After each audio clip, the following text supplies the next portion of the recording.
Now, Literally Swiss would not be possible at all without my first guest, who was actually the first person I invited to this event. He's one of the 35,000 Swiss citizens living in the UK. Here to help me explain the Swiss to the UK, the writer, philosopher, and director of the School of Life, ALAIN de Botton. Is that okay? Now, Alain, I think many people here might not even know that you are Swiss. How many people here didn't know that Alain de Botton was Swiss? Oh, what an oversight. That's, I mean... My life's work is not getting through. Yeah. Well, isn't that... And you hide your Swissness. No, I don't hide it at all. I'm immensely proud. And I'm really quite suspicious of being in the UK. So I'm a very, very proud patriot. My relationship to Switzerland, though, is very complicated. And just to sort of sum it up, I lived in Switzerland until I was 12. I grew up speaking French in Zurich. And went to a French school in Zurich, so automatically that's already a little complicated. My mother, who's in the audience, comes from St. Gallen, and it was a sort of polyglot upbringing. When I was 12, already when I was 8, I went to boarding school in England, commuted from Zurich to London to go to boarding school. The work of many psychotherapists is still unpicking that process. Don't laugh, it's true. And so for me, my relationship to Switzerland, if you imagine a child's longing for home, an 8-year-old child's longing for home, when you're 3 months at the Dragon School in Oxford and it's raining and it's very cold, you're going to long for home very much. And home for me happened to be in Switzerland. So the whole country became enveloped in an immensely powerful in a way, sentimentality, but also love. But it was a child's love. And the love I have for Switzerland is that of an 8-year-old boy, which is quite strange because it's not focused on Switzerland's economy or much of a knowledge of its politics. It's focused on, Zweifel paprika crisps and the taste of Tommy mustard and, memories of sugus sweets. I don't know if these things, Switzerland, it's sensory. And also, the particular kind of Swiss concrete with the wooden shuttering and its smell after a rain shower. These are the sort of memories, immensely powerful, but sensory rather than intellectual, so emotional. And what about the languages? I mean, do you still speak? You still speak French? I still speak French, and the French language has also become part of my sort of psychotherapy in the sense that it has become the language of childhood. And it's not a coincidence that when I was in my 20s, I was reading only French books. And wrote a book on Proust, which is all about nostalgia for childhood in a way. So I was working through various things. And what about German? Do you speak? I don't speak. So you don't speak German? No, I mean, German is literally my mother's mother tongue. It's actually a language that I discovered in England. I studied it at school and much enjoyed it. And I'm not a good German speaker, but I love the language. And of course, many philosophers have been German, and I find it a playful language to speak. It's beautifully articulated construction. Oh, I love German too. Yeah. But and tell me, how does Switzerland then feature in your life today? I think for me, Switzerland offered an imaginative escape from some of the tensions of British life. Some of them to do, perhaps strangely, with class. For me, what Switzerland offered was a model of a bourgeois society that was happy in itself. The UK always seemed to be riven by conflicts around class, which I experienced in various ways, small and large, but I found that this was a society where there wasn't much of a middle, it seemed to me. At least I didn't experience much of a middle. There were extremes. And I found this distressing, frightening. At both edges seemed frightening for different reasons. And so Switzerland, for me, became emblematic of a bourgeois civilization that defended ordinary life and the values of, in a way, the middle class, which is a derided term here in the UK, but in Switzerland is the norm. And I found this very exotic and compelling. And so, you don't dream in French now. I mean, you're fully anglicised in your head, or are you? No, I don't really dream in a language. I'm not conscious of a dream unfolding in any particular language. Really? No. Oh, that's an interesting thing. Yeah, I mean, do you have dreams in? Yeah, well, No, it's another topic, isn't it? Funnily enough, I lived in Germany a very long time, Yeah. and I really did think that I was dreaming in German. So I thought, okay, now's the time to leave because I've lost my English. Yeah. So then I had to. But I mean, come back to the UK. I do often dream of Switzerland, and particularly, I mean, Zurich Airport is, again, a place that comes up a lot in my psychotherapy because it is the site of unimaginable pain. So an 8-year-old boy who has to take an aeroplane to the UK and be away from home for 3-4 months. That is, the whole building becomes enveloped in a lot of feelings. It is literally the moment that you're ripped. And I mean, when I land at Cloten Airport in Zurich, it is like coming home. I don't have a home in Switzerland anymore. The interesting thing was, one of the things Do you not miss that, though? I mean, wouldn't you like to have a home in Switzerland? Well, it's interesting. One of the things I really missed about Switzerland was the architecture. I grew up in a sort of brutal concrete. It was very nice, but it was a brutalist concrete building built in the 60s or early 70s. And, there are those kind of buildings all over Switzerland. So solid, a bomb wouldn't blow it up. And so different from the Victorian architecture, which still dominates British life. And I hated the rattling windows, the showers that didn't work, the general feeling that one was living in the 19th century. And one of the things I thought was, if ever I can afford it, ever, when I'm an adult, then I want to live in a Swiss house in England. And a few years ago, my wife and I, we found a plot of land, and we built a house. And basically, and again, this is a matter for, professionals in the mental health field, the whole house is decked out in Swiss design. The door handles are Swiss, the windows are Swiss, the carpets are Swiss, everything is Swiss in that house. Have you got a cuckoo clock? No, it's not that kind of Switzerland. It's a Switzerland of Max Bill. It's a Switzerland of modernism, of the heroic Swiss architects of the 50s who redesigned how we should live. It's that kind of Switzerland. The wonderful thing is there is so much Swiss architecture in this country already. I mean, we have so many. We do? Well, we do have Swiss architects building the most incredible buildings. And Herzog and de Meuron. yeah, Yes. I mean, yes.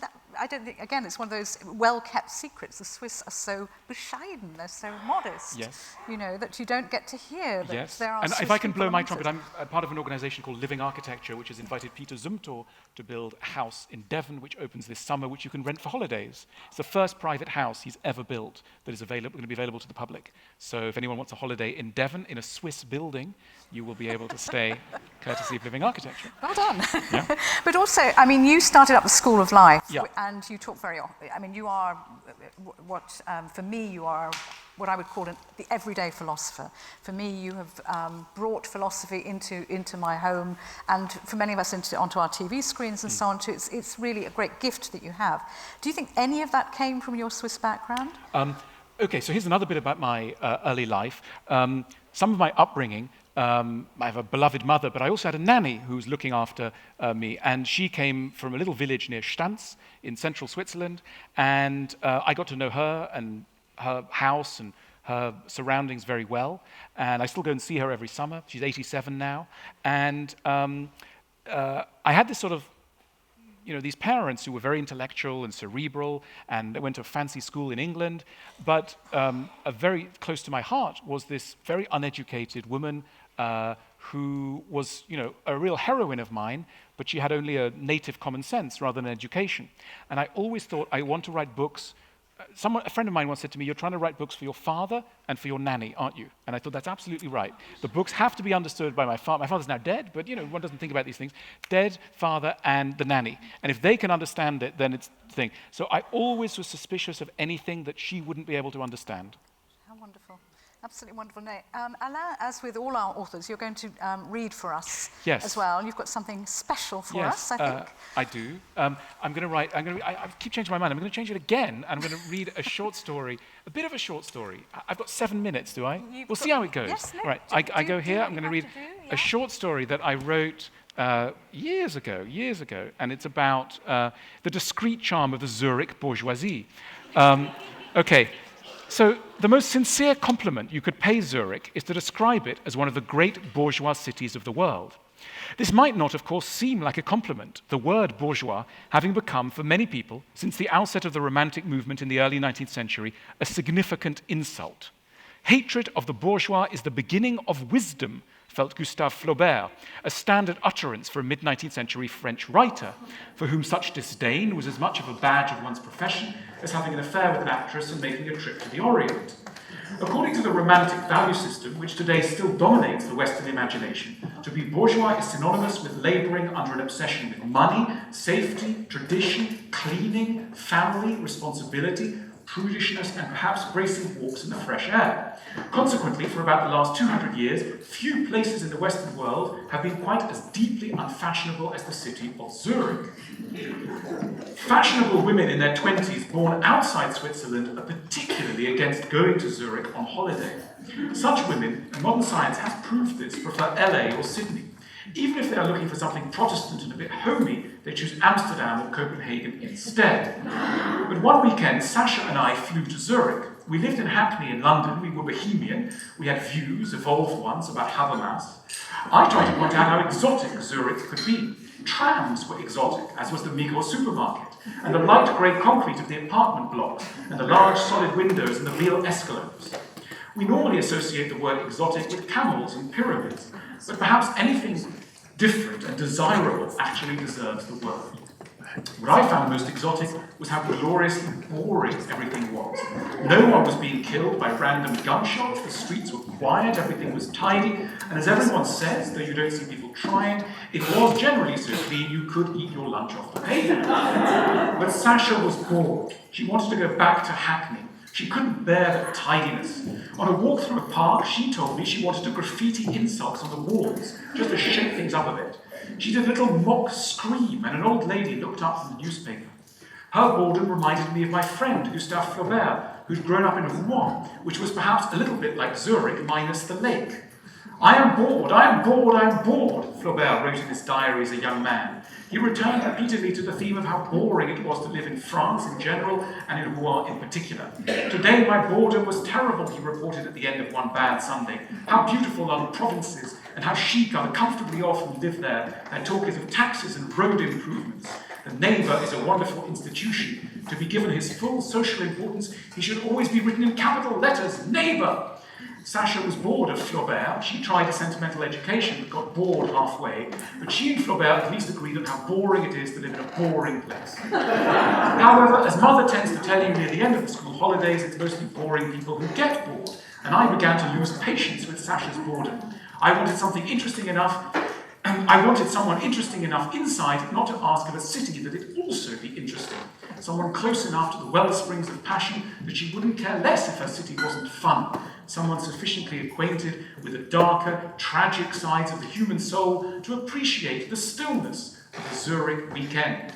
Sasha and I weren't an item for much longer. Have we run out of time? We've not run out of time. Do you want a few minutes on Nietzsche and Switzerland? Okay. I wrote a thing on Nietzsche. One of the ways of reconnecting with Switzerland is to discover that Nietzsche went to Switzerland. Well, here he is. So Friedrich Nietzsche was both in a banal and a profound sense a philosopher of the mountains. Having taken citizenship in April 1869, he can be considered Switzerland's most famous philosopher, though he on occasion succumbed to a sentiment with which few Swiss are unacquainted. I am distressed to be Swiss, he complained to his mother a year after taking up his new citizenship. After resigning from Basel University, Nietzsche developed a routine of spending winters in the Mediterranean and summers in the Alps. After trying the Valais village of Bex and the hamlet of Rosenlei, above Meilingen in the Bernese Oberland, he eventually made his summer home in Sils Maria, 1,800 metres above sea level in the southwestern corner of Switzerland, a few kilometres from St. Moritz, where the winds from Italy collide with cooler northern gusts and can turn the sky an aquamarine blue. Nietzsche visited Sils Maria for the first time in June 1879 and at once fell in love with the climate and topography. I now have Europe's best and mightiest air to breathe, he told Paul Ray. Its nature is akin to my own. To the musician Peter Gast, he wrote, this is not Switzerland, but something quite different, at least much more southern. I would have to go to the high plateaus of Mexico overlooking the Pacific to find anything similar, and the vegetation would of course be tropical. Well, I shall try to keep this Sils Maria a secret for myself. And to his old school friend, Karl von Gersdorff, he explained, "I feel that here and nowhere else is my real home and breeding ground." Nietzsche spent 8 summers in Sils, living in a barely furnished room rented from a farmer, which had views onto pine trees and a small stream. It was here that he wrote all substantial portions of The Wanderer and His Shadow, The Gay Science, Thus Spoke Zarathustra, Beyond Good and Evil, The Genealogy of Morals, The Wagner Case, and Twilight of the Idols. He rose at 5 every morning and wrote until midday, then took walks in the mountains, up the huge peaks that necklace the village, Pitzkorvat, Spitz Lagrève, Pitzelamania, jagged and raw mountains that look as though they had only recently thrust through the Earth's crust under atrocious tectonic pressures. His philosophy grew permeated with alpine references. One cannot read more than a few pages without coming upon a mountain. From Ecce Homo, he who knows how to breathe the air of my writings knows that it is an air of heights, a robust air. One has to be made for it, otherwise there is no small danger one will catch a cold. The ice is near, the solitude is terrible, but how peacefully all things lie in the light, how freely one breathes, how much one feels beneath one. Philosophy, as I have always understood and lived it, is a voluntary living in ice and high mountains. So that's Nietzsche.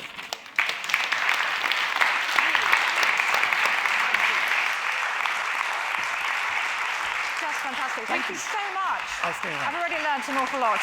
Stay with me, Alain. So Roger Federer or Andy Murray? Of course, Roger Federer. And also the Swiss football team, who I have a younger son who's 11 years old. Together we watch Switzerland. We've been all around the world. We were in the Faroe Islands a few months ago watching the Swiss team defeat the Faroe Islanders. We are avid supporters of the national team. I think there'll be many people, at least half the room here will be delighted to hear that. But thank you so much for the moment. Thank you, that's fantastic.